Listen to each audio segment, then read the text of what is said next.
Okay, what I'm going to do is demonstrate the lens shadow during conventional shooting.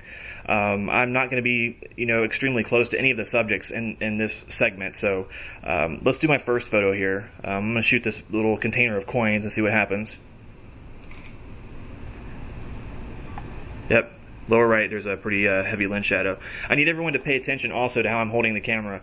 I usually don't hold a camera like this, but I have to make sure that I keep my hand out of the way so no one can say that it's actually my fingers getting in the way of the flash. It's actually the lens barrel. So let's go ahead and get a little higher up here.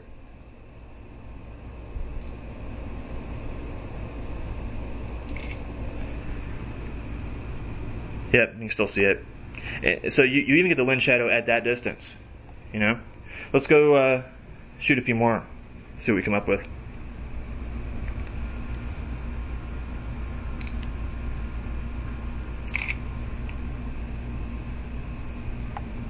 Yeah, you can really see that one.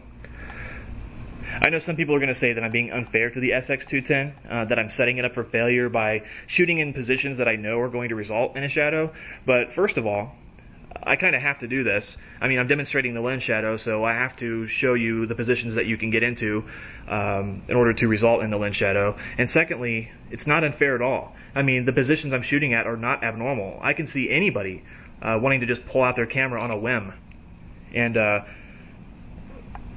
shoot a picture without having to worry about if they're next to a wall, or if they got somebody standing next to them, or if they're they have furniture next to them or whatnot. It's unfortunate that the SX210 does not give you the luxury of not having to worry about that kind of thing.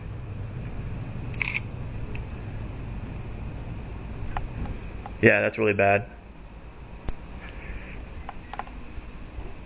And this here was actually the position that I first discovered the lens shadow. I was sitting on my couch, had a friend over, wanted to reach over and snap a picture, and what resulted was the shadow that set me off on my tangent against the SX210. Yeah, that one's really bad.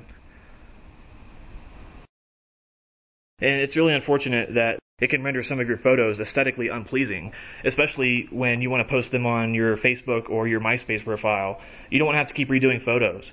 And sometimes, you might want to get the moment just right, like your pet or your baby doing some silly things. Once you take the first photo, that's it. Yeah, you can really see it there.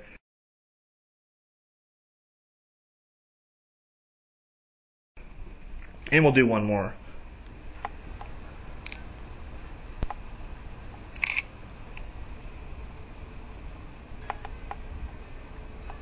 Yep, you can definitely see that one. Here's my cat eating. Let's take a picture of her. Hopefully we don't get a lens shadow. Wow, you could even see the flash on that one in the video. Yeah, that's definitely there. Earlier I mentioned that there were a few ways you could avoid the shadow, so I think it's fair to start bringing those up now. Aside from making sure that you don't have any objects to your immediate right when you're shooting with a flash, you can also zoom your camera in a tad if you think the shadow is going to be a problem. Let me go ahead and turn my camera on here. As you can see, I am completely zoomed out. So I'll take my photo, and if you pay attention to the lower right, the shadow will show up as expected. Yep, there it is. And next, I will zoom in about this much here. I'm going to take my picture. And as you can see, the shadow is effectively zoomed out of the photo. Another way you can avoid the lens shadow is to put the camera into widescreen mode. And it's interesting how I discovered this, because there's a guy on the internet right now who's been accusing me of making false allegations towards the SX210, saying that it doesn't cast the shadow that I say it does, and that my camera is defective because his doesn't do that. And he even went as far as to prove this by using his SX210 and Nikon D90 to take two close-up photos of the same subject and then put them up on the internet for everyone to look at and compare. And if you looked at the SX210 photo, you'd see that, sure enough, it didn't have a lens shadow at all, while the Nikon D90, which is a digital SLR, had a pretty nasty shadow. And I looked at the SX210 photo and saw something peculiar about its dimensions. It wasn't the standard 4:3 aspect ratio you'd expect from your typical digital photo.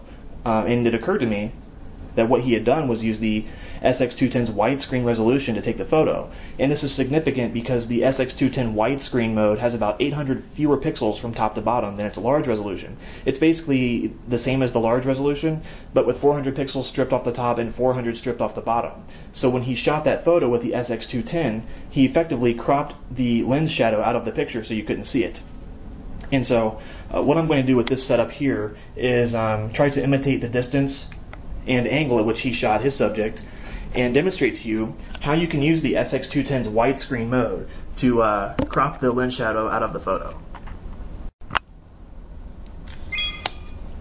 Now, pay attention up here. It is in the large resolution mode. I'm going to take my photo. Pay attention to the lower right, and you'll see the lens shadow will be cast as expected. Yep, there it is. That's a pretty prominent one as well.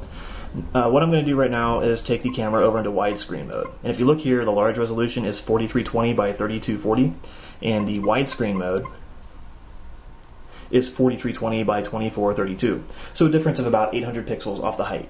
I will select that and go ahead and take my photo.